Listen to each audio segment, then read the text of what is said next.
dream. I can accomplish. Oh, this is America, the land of opportunity. I can be anything I want to be. Oh my goodness. I can be a businessman. I can be a doctor. I can even go to school, be an engineer, go back, be a doctor, go back, be a lawyer. And believe me or not, I've seen somebody like that. Amen. And in as much as I'm not against going to school, amen, I'm not against, fulfilling your passion to be an engineer, a lawyer, a doctor, although I would ask you, what are you really looking for? Amen. Amen. There's just this idea that you can be everything you want to be. And God told me one thing. He said, what if it wasn't practical to be everything like the world has painted you could be? What is that one thing you would want to be? And that one thing you would want to be had better be my purpose for your life. And then let other things be added to it. Because it's only one lifetime. It's not 2 lifetimes, it's not 3. It's one lifetime to fulfill your God-given purpose and your God-given assignment. It is an assignment, meaning that somebody sent me. And we'll go into some scriptures in a few minutes. Someone sent me. It's like, okay, if I was to call someone, maybe in my house or whatever, and give them $50 and say, okay, I want you to take this $50 and go to the grocery store. And this is a list of things that, I'd like you to get from the grocery store. What have I just done? I've given the person an assignment, and I've given them resources to fulfill that assignment, right? Let's say this person, I have wonderful people in my house. So I'm not giving any specific. I have wonderful people in my household. But let's say the certain person just gets in a car and decides to go to the mall. Decides they need a new pair of shoes. And take the resources of $50 and they go to get a cute pair of shoes from the mall. And then they come back and show me the shoes. Inasmuch as the shoes might be nice and lovely, what have they just done to the resources given to them? They've abused it. Your life is a resource given to you. Every gifting in you is a resource given to you. And it's been given to you to fulfill an assignment. His assignment, not your assignment.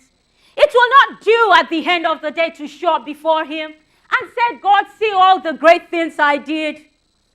Amen. See all the great things I did. Everybody on earth just could not stop shouting my name. I accomplished so much.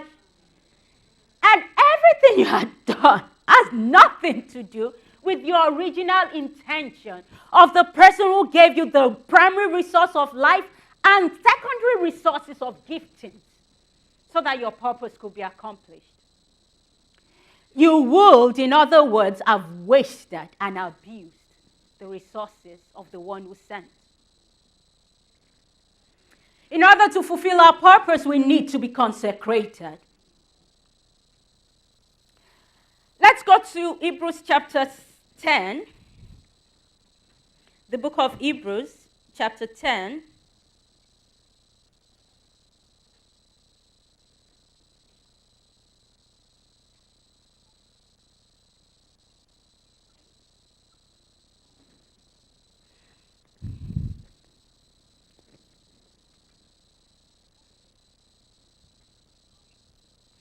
And we're going to read from verse 6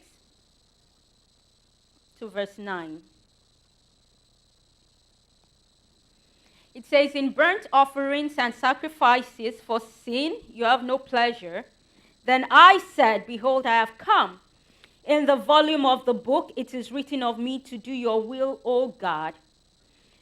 Previously saying, sacrifice and offering, burnt offerings and offerings for sin you did not desire, nor had pleasure in them which are offered according to the Lord. Then he said, behold, I have come to do your will, O God. It takes away the first that he may establish the second. Now this was talking about Jesus, and he was talking about his attitude and his commitment towards the reason for which he was sent. It says in verse 7 that I have come in the book as it is written of me, according to what's been written of me.